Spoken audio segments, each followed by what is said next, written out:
নমস্কার, আমি রাখি। কেমন আছো তোমরা সবাই? আশা করছি সবাই অনেক ভালো আছো, আর আমরাও ভালো আছি। আমার আরও একটি নতুন ব্লগে তোমাদের সবাইকে স্বাগত জানাই। তো যেমনটা তোমরা দেখতে পেলে, সকালবেলা প্রথমে ঘুম থেকে উঠে বাসি জামা কাপড় চেঞ্জ করে কিন্তু চলে গিয়েছিলাম রান্নাঘরে। বড় ছেলে কলেজে যাবে, ওর জন্য ভাত বসাতে গিয়েছিলাম। এরপরে সদর দুয়ারটা জল দিয়ে ধুইয়ে দিলাম। এখনই বড় ছেলে কলেজে যাবে, এরপর হাজব্যান্ড অফিস যাবে, তো এর জন্য সদর দুয়ারটা এখনই সকালবেলা জল দিয়ে ধুয়ে দিতে হবে আমাকে। আর ছোটো ছেলের তো স্কুল ছুটি, ওর পরীক্ষা শেষ হয়ে গেছে। আর এখন আমি কয়েকটা সবজি বার করে নিচ্ছি, ভাতের মধ্যে দেব। বড় ছেলে এগুলো খেয়ে কলেজে যাবে। ওকে ডাল আর সব রকম সবজিটা সিদ্ধ করে সকালবেলা তাড়াহুড়োর মধ্যে দিয়ে দিই। সব রকম মুখরোচক রান্না করা তো অত সকালবেলা হয়ে ওঠে না, কিন্তু সবজিগুলো যাতে খাওয়া হয় ওর, এর জন্য আমি ডালের মধ্যে সিদ্ধ করেই দিয়ে দিই। আর শনি রবিবারটা একটু ভালো মন্দ রান্না করে খাওয়ানোর চেষ্টা করি ওকে। তো যাই হোক, এখন সবজিগুলো একটা বাটিতে করে নিয়ে নিচ্ছি, আর এগুলো প্রেশার কুকারের মধ্যে ডালের সাথে সিদ্ধ হতে বসিয়ে দেব। এখন কিন্তু বড় ছেলে স্নান খাওয়া করে কলেজে বেরিয়ে গেছে, আর এখন আমি একটু ঘরটা ভালো করে ঝাড় দিয়ে নেব। সকালবেলা তাড়াহুড়ো থাকে কলেজ গেলে, তার জন্য বাসি ঘরটা অত সকালে আর ঝাড় দেওয়া হয় না। তো এখন এই 9টার কাছাকাছি বাজে। এখন সকালবেলা ঘরটা একবার ভালো করে ঝাড় দিয়ে নিচ্ছি। এরপরে বেলায় আবার কাজের দিদি এসে কিন্তু ঘর ঝাড় দিয়ে ঘর মুছবে।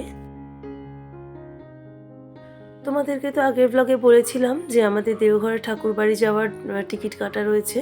তো ছোটো ছেলের জ্বরটা এখন গায়ে রয়েছে, তো দোটানায় পড়ে আছি যে যাব কি যাব না। তো যেহেতু ওটা ঠাকুরের তীর্থস্থান, তো ভাবছি চলেই যাই। আবার ছেলের জ্বর গায়ে নিয়ে কোথাও বেরোতেও ইচ্ছা করছে না। তো আজকে ভাবছি বিকালবেলা একবার ডাক্তারের কাছে যাব, দেখি উনি কি বলেন।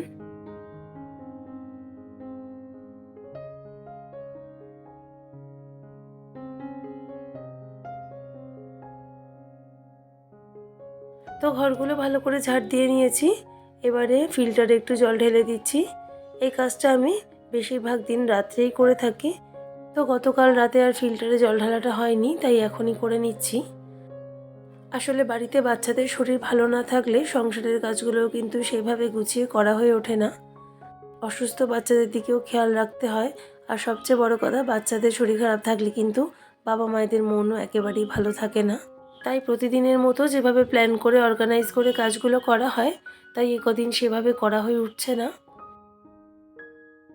তো আজকে বিকালে আবার একটু তাড়াহুড়োও আছে, হাজব্যান্ড অফিস থেকে ফিরলে ছেলেকে নিয়ে যাব ডাক্তারের কাছে। তো ভাবছি বিকালবেলা ওখান থেকে একটু আমার বাপের বাড়িতেও ঘুরে আসবো। আর ডাক্তার যদি বাইরে যাওয়ার পারমিশন দেন, তাহলে এসে আবার সমস্ত কিছু গোছাগাছি করে নিয়ে বেরোতে হবে। আগামীকাল সকালেই কিন্তু আমাদের ট্রেন। তো ওই জন্য আজকে বিকালে ডাক্তার কি বলেন সেটার উপরে কিন্তু অনেক কিছুই নির্ভর করছে।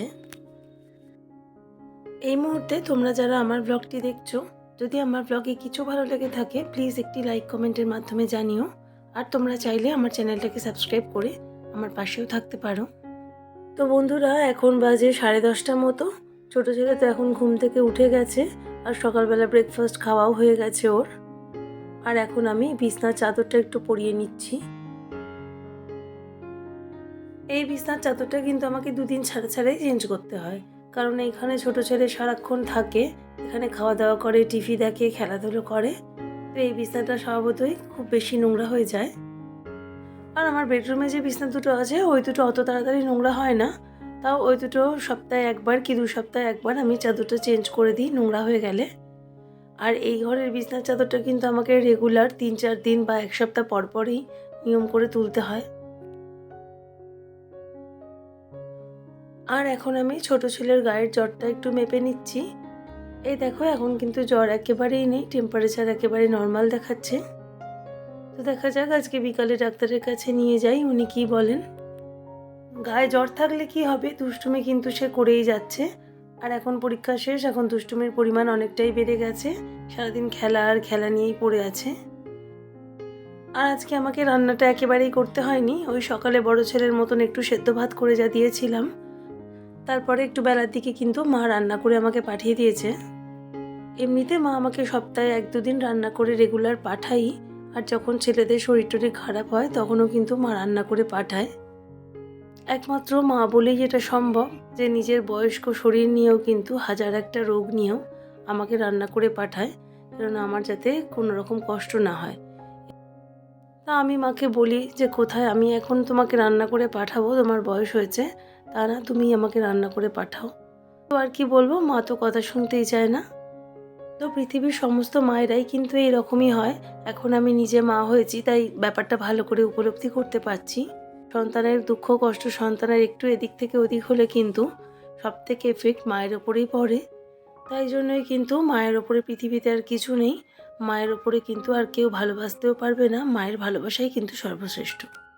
তো কথা বলতে বলতে মার তৈরি করা রান্নাগুলোও তোমাদের দেখিয়ে দিলাম। মা আজকে পাঁপড়ের তরকারি করেছে, আর এঁচোড় করেছে, আর বাঁধাকপিটাকে সর্ষে দিয়ে ভাপা করেছে, আর এইটা নারকেল নাড়ু বাবা তৈরি করে পাঠিয়েছে। তো বন্ধুরা, এখন ছেলেকে স্নান খাওয়া করিয়ে দেবো, তারপরে রেডি হয়ে বিকালবেলা বেরোবো ডাক্তারের কাছে। তো আজকের ব্লগটা আমি এখানেই শেষ করে দিচ্ছি। আবার ফিরবো নতুন ব্লগ নিয়ে। সবাই খুব ভালো থেকো।